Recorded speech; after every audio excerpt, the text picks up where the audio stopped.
श्री स्वामी समर्थ. जय जय स्वामी समर्थ. स्वामींचं नाव घेऊन मी आजच्या ह्या नवीन व्हिडिओला सुरुवात करते. यंदा 29 जानेवारी वार गुरुवार या दिवशी आहे जया एकादशी. प्रत्येक एकादशी तिथीला वेगळे महत्त्व आहे. माघ महिन्यातील शुक्ल पक्षातील एकादशीला जया एकादशी असे म्हटले जाते. ही तिथी भगवान श्रीकृष्णाच्या भक्तीसाठी अत्यंत शुभ मानली जाते. या दिवशी श्रद्धेने केलेली कृष्ण उपासना व्यक्तीच्या पूर्वजन्मातील पाप आणि नकारात्मक कर्मांचा नाश करते. जो भक्त या दिवशी प्रेमाने श्रीकृष्णाचे स्मरण, नामस्मरण किंवा ध्यान करतो, त्याच्या जीवनातील सर्व संकट स्वतः भगवान वासुदेव दूर करतात. या व्रतामुळे भूत, प्रेत, पिशाच योनीतून मुक्ती मिळते आणि जन्मजन्मांतराच्या पापाचा नाश होतो आणि सर्व इच्छा देखील पूर्ण होतात. जया एकादशीला इंद्र, रवी योग, भद्रवास योग आणि शिववास योगाचे दुर्मिळ संयोजन तयार होत आहे. शिवाय बाव आणि बलव कर्णाचे संयोजन देखील आहे. या योगांमध्ये भगवान विष्णू आणि देवी लक्ष्मीची पूजा केल्याने भक्ताला इच्छित आशीर्वाद मिळतात. ज्योतिषशास्त्रात या तिथीबाबत अनेक उपाय सांगण्यात आले आहेत आणि ते अत्यंत प्रभावी देखील असतात. जया एकादशीच्या दिवशी तुम्ही व्रत नाही केलं तरीही चालेल, पण आवर्जून जया एकादशीच्या व्रत कथेचं पठण किंवा श्रवण करा. यामुळे आपल्या जीवनामध्ये असणारे सर्व संकट, विघ्न, दोष तर दूर होणारच आहेत, पण आपल्या संपूर्ण कुटुंबावर श्री हरी विष्णू आणि माता लक्ष्मीची भरभरून कृपाही होणार आहे. तर व्हिडिओ पूर्ण पहा आणि जर चॅनलवर नवीन असतील तर चॅनलला सबस्क्राईब करा आणि शेजारी बेल आयकॉनसुद्धा प्रेस करा, जेणेकरून तुम्हाला माझ्या नवनवीन व्हिडिओचं नोटिफिकेशन हे मिळत राहील आणि तुम्ही एक पण व्हिडिओ मिस करणार नाही. आणि कमेंटमध्ये ओम नमो भगवते वासुदेवाय नमः लिहायला विसरू नका.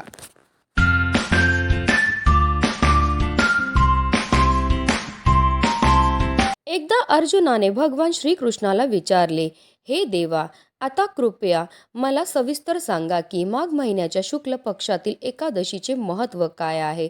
माघ शुक्ल पक्षातील एकादशीला कोणत्या देवतेची पूजा करावी आणि या एकादशीची व्रताची कथा काय आहे.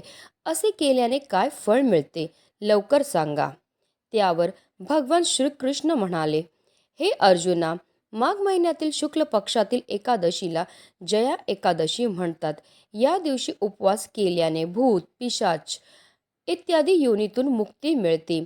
या दिवशी व्रत पाळावे. आता मी तुम्हाला जया एकादशीच्या व्रताची कथा सांगतो.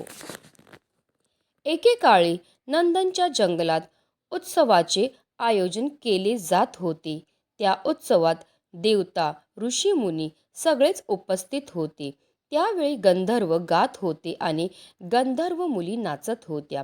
या गंधर्वांमध्ये मल्यवन नावाचा एक गंधर्व होता, जो अतिशय सुरेल गात असे.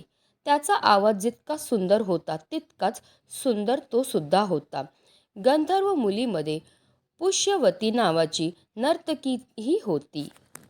पुष्यवती नावाची एक गंधर्व मुलगी माल्यवन नावाच्या गंधर्वाला पाहून त्यावर मोहित झाली आणि तिने आपल्या हावभावांनी त्याला आकर्षित करण्याचा प्रयत्न केला.